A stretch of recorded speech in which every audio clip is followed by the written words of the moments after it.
आज की क्लास में हम frequency response of piezoelectric crystal study करेंगे।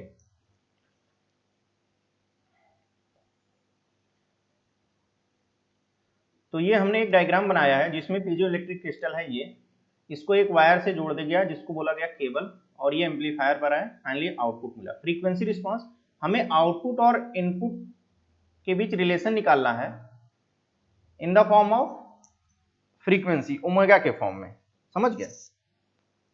तो ये आपका ये पूरा सेटअप जो है, मतलब पीजो, फिर केबल, फिर एम्पलीफायर, फाइनली आउटपुट, ये कहा जाएगा कंप्लीट सेटअप फॉर ये डायग्राम मेजरमेंट ऑफ डिस्प्लेसमेंट। देखिए, पीजो इलेक्ट्रिक क्रिस्टल फोर्स लगाए तो फोर्स को कन्वर्ट कर दिया आउटपुट में। आप फोर्स लगाओगे उसमें डिस्प्लेसमेंट होगा तो वो कन्वर्ट हो जाएगा वोल्टेज में। तो ये डिस्प्लेसमेंट मेजर करता है, फोर्स मेजर करता है, एक्सीलरेशन मेजर करता है, इस तरह से। अब देखिए यहाँ हम डिस्प्लेसमेंट वर्ड यूज करेंगे। देखिए, फोर्स लगाए, इसमें डिस्प्लेसमेंट है xi का। ओके, अब इसको हम इक्विवेलेंट इस फॉर्म में रख लेंगे, इक्विवेलेंट सर्किट के फॉर्म में। पीजो इलेक्ट्रिक को रिप्रेजेंट किया गया है पी पैरामीटर से। ये इतना पीजो का पार्ट हुआ, ये इतना केबल हो गया, और ये इतना एम्पलीफायर हो गया। ओके, अब देखिए पीजो क्या है। पीजो में जो चार्ज है ये हो गया, चार्ज जनरेट हुआ क्यू हो गया KQ इंटू XI। ओके, इसका रेजिस्टेंस है RP, सफिक्स में जो P है वो पीजो का पार्ट है, और पीजो का कैपेसिटेंस हो गया CP, इस तरह से।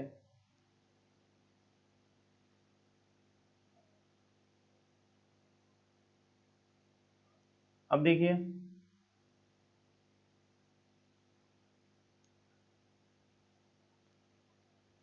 रेजिस्टेंस RP, कैपेसिटेंस CP, और चार्ज हो गया Q, और ये डिस्प्लेसमेंट हो गया XI।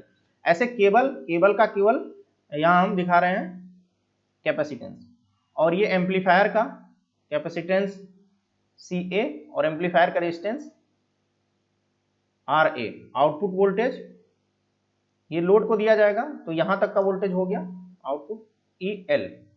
अब देखिए, और इसको सिंप्लीफाई कर लिया इतना बड़ा डायग्राम, जितने सारे कैपेसिटेंस हैं ये पैरेलली हैं, तो टोटल कैपेसिटेंस हम लिख रहे हैं C से, और टोटल रेजिस्टेंस लिख रहे हैं R से।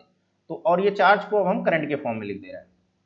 ठीक है, करंट के फॉर्म में। तो I यहां ले लिए ICR, यहाँ IC कैपेसिटेंस में, R मतलब रेजिस्टेंस में। अब देखिए टोटल कैपेसिटेंस कैसे निकलेगा। टोटल कैपेसिटेंस चूंकि पैरेलल में है तो सीधे सीधे जोड़ दीजिए, टोटल कैपेसिटेंस आ गया। टोटल कैपेसिटेंस ही आ गया, टोटल कैपेसिटेंस आ गया CP plus CC plus CA। Piezoelectric का कैपेसिटेंस, केबल का कैपेसिटेंस, एम्पलीफायर का कैपेसिटेंस। रेजिस्टेंस कितना है यहाँ RA है और RP है, पीजो का रेजिस्टेंस और एम्पलीफायर का रेजिस्टेंस। तो ये पैरेलली में लगे हुए हैं, तो पैरेलल में R1 R2 अपन R1 प्लस R2 के हिसाब से निकालोगे। बट देख लो R1 पहले देख लिया जाए कौन कितना है। RP की वैल्यू है 10⁻12। ठीक है, बहुत ज्यादा है। और ये यहाँ ऐसा होता है कि पीजो का रेजिस्टेंस बहुत ज्यादा होता है एम्पलीफायर से, तो उसका भी पैरेलल कॉम्बिनेशन करोगे तो क्या आएगा, ज्यादा से भी कम, तो फाइनली कम वाला आता है, तो यहाँ RA आ जाएगा। तो मतलब ओवरऑल कैपेसिटेंस तीनों जोड़ दो, तीनों का समेशन हो गया। और रेजिस्टेंस जो है फाइनली हम यूज करेंगे एम्पलीफायर का, क्योंकि उससे तो पैरेलल कॉम्बिनेशन करोगे तो ऑलमोस्ट इक्वल टू आएगा एम्पलीफायर के रेजिस्टेंस के। तो ये रेजिस्टेंस आ गया और ये इक्विवेलेंट कैपेसिटेंस, ये वाली लाइन आ गई।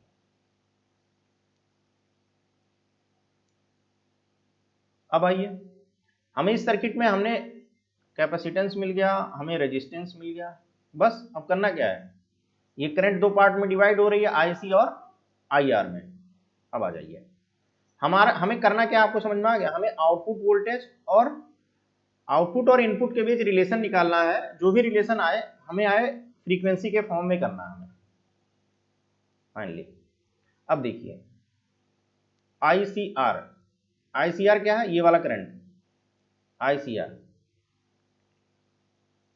Del Q by del T, I होता है Q अपॉन T, और जो यहाँ Q है KQ इंटू XI है, तो KQ बाहर आ जाएगा del XI by del T। Load में कितना वोल्टेज होगा लोड के अक्रॉस, ये वोल्टेज तो इसमें सेम होगा ना, क्योंकि पैरेलल में voltage across resistance equal to voltage across capacitance. तो वोल्टेज अक्रॉस लोड मतलब आउटपुट वोल्टेज जो होगा वो हो गया कैपेसिटेंस के अक्रॉस वोल्टेज। तो 1/c इंटीग्रल आई से इंटू डी टी, कैपेसिटेंस में करंट को इंटीग्रेट कर दीजिए 1/c कर दीजिए। अब कैपेसिटेंस में करंट हो गया, टोटल करंट ICR है, रेजिस्टेंस का करंट घटा दीजिए, कैपेसिटेंस का करंट ये है तो दिस माइनस दिस कर दीजिए।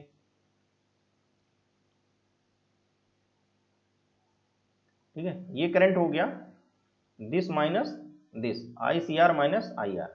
बस इसको पुट करना है, यहाँ पुट कर दीजिए। अब इसको देखिए, इसको ये EL इक्वल टू है 1/c integration of ICR minus IR into dt। अब इसको डिफरेंशिएट कर देंगे तो del E by del T, ये हो गया 1/c, ये इंटीग्रेशन टर्म हट जाएगा, ये आ गया, इसको c इधर आ गया, ये वाला टर्म आ गया।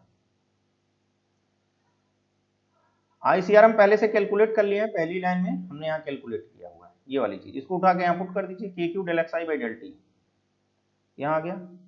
रेजिस्टेंस में करंट होगा वोल्टेज डिवाइडेड बाई रेजिस्टेंस, तो ये वोल्टेज हम EL लिए हैं, ये इतना यहाँ से यहाँ तक, तो वोल्टेज ये रेजिस्टेंस के अक्रॉस है तो रेजिस्टेंस से डिवाइड कर दोगे तो करंट आ जाएगा।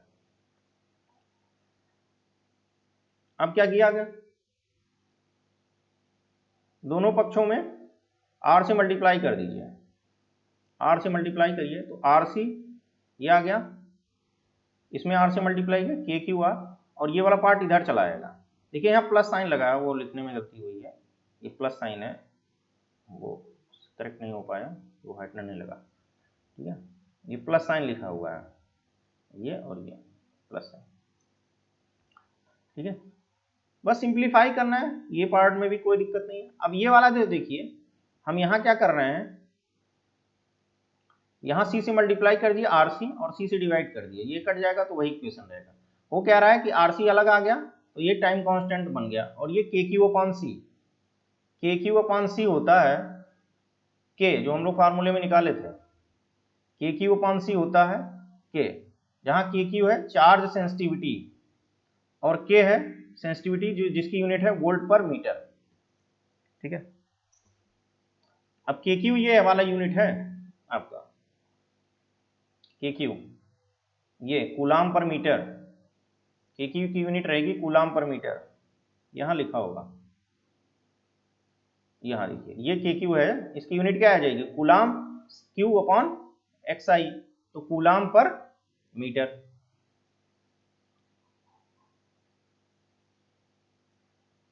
ठीक है, तो इसको हमने KQ अपॉन C को K लिख दिया, RC इस तरह से ये आ गया, RC पूरे में जहां जहां RC आ रहा वहां टाउ लिख दो, तो यहाँ बन गया टाउ, यहाँ टाउ बन गया और यहाँ टाउ। अब आगे, अब क्या किया गया,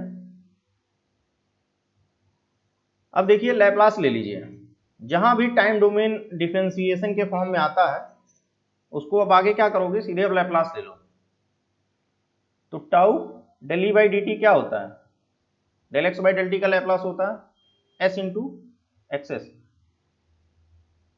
तो ई का लैप्लास होता है कैपिटल ई लिया गया है तो S into E S plus E L का स्मॉल ई एल का Laplace capital E L S रहेगा, और ये इसका आ गया S into x I S.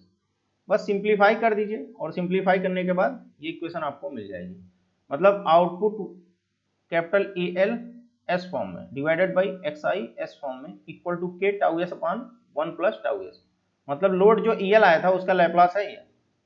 तो इस तरह से हमने आउटपुट और इनपुट के बीच का रिलेशन हमारा आ गया K tau S upon 1 plus tau S, जहां output Laplace transform of output है, input Laplace transform of input है। अब हमें इसकी और स्टडी थोड़ी करनी है कि इसमें क्या हो रहा है। एस की जगह हम जे ओमेगा पुट कर सकते हैं, फ्रीक्वेंसी है वो, ये पुट करके दोनों पक्षों का मॉड ले लीजिए तो आ गया, तो ये वाला तो ओमेगा टाउ जे हट जाएगा, और ये 1 प्लस टाउ जे ओमेगा होता है 1 plus tau omega whole square, ये आ गया।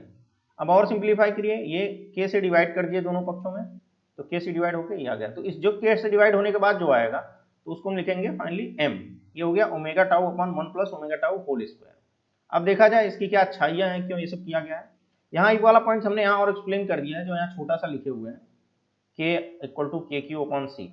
यहाँ देखिए यहाँ एक्सप्लेन कर दिए, के इक्वल टू है के क्यू अपॉन सी, जहाँ के क्यू है आउटपुट हमारा क्यू मिल रहा था चार्ज, इनपुट है डिस्प्लेसमेंट एक्स आई, तो Q upon X I upon C. ये देखिए Q upon X I one upon C, Q लिख सकते हैं सी इंटू वी, तो सी सी कट गया, तो वी अपॉन सी वोल्ट पर मीटर, तो के की यूनिट आ गई वोल्ट पर मीटर।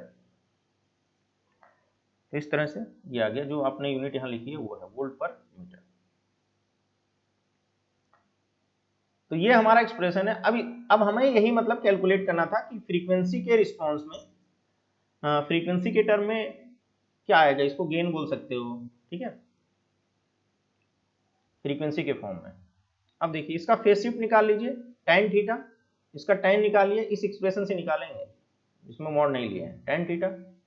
यहाँ ये जे का टर्म है ना, सॉरी इससे नहीं, ये तो मॉड आ गया, इससे नहीं, इस वाले एक्सप्रेशन से मॉड ले लिए तब थोड़ी निकलेगा। यहाँ ऊपर क्या है जे ओमेगा, ये 90, तो 90 माइनस नीचे वाला उसका थीटा, तो आ गया simple 90 minus tan inverse omega tau. अब देखिए ओमेगा, इसको ये जो m का फॉर्म है omega tau upon 1 plus omega tau whole square, ऊपर और नीचे ओमेगा टाउ से डिवाइड करने पर आपको ये वाला फॉर्म मिलेगा।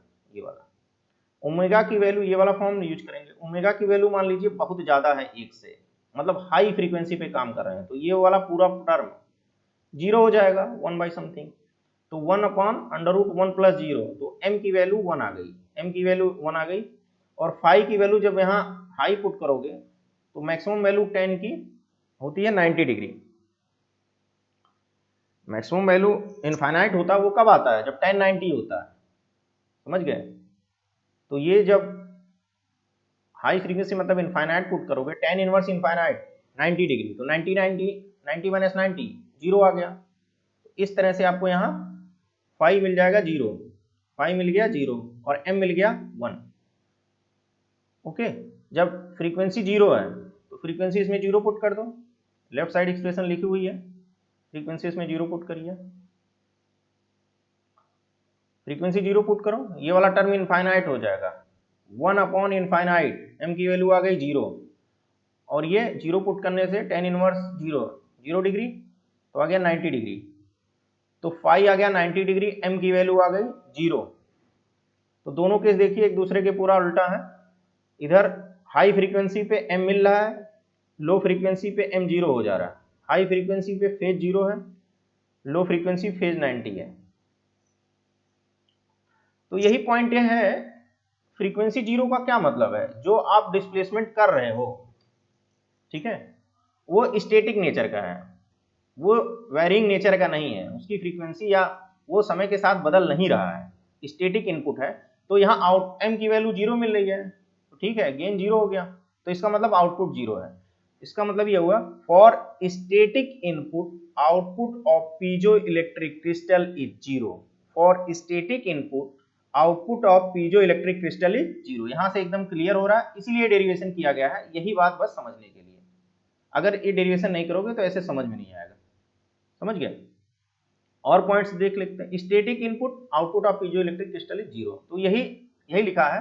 तो इसका मतलब जब स्टैटिक डिस्प्लेसमेंट होगा तो हम वो यूज ही नहीं कर पाएंगे, क्योंकि हमें आउटपुट ही नहीं मिलेगा, आउटपुट जीरो मिलेगा। तो यही पॉइंट लिखा गया, can not be use for static displacement. Static के केस में हम पीजो इलेक्ट्रिक क्रिस्टल का यूज नहीं कर सकते हैं, क्योंकि इस केस में हमें स्टैटिक इनपुट के लिए, स्टैटिक डिस्प्लेसमेंट के लिए हमें उसकी जिस फ्रीक्वेंसी होती है जीरो, तो फ्रीक्वेंसी लो होगी, फ्रीक्वेंसी जीरो होगी, तो आउटपुट हमें जीरो मिलेगा, कोई आउटपुट नहीं मिलेगा, इसलिए हम नहीं यूज करते। Can not be used for static displacement, तो किसके लिए यूज करेंगे, used for dynamic measurement only, मतलब जब इनपुट जो है बदलता हुआ हो, समय के साथ बदले, समझ रहे हो, एक फिक्स ना हो, ठीक है, तो वहां डायनेमिक मेजरमेंट के लिए यूज होगा।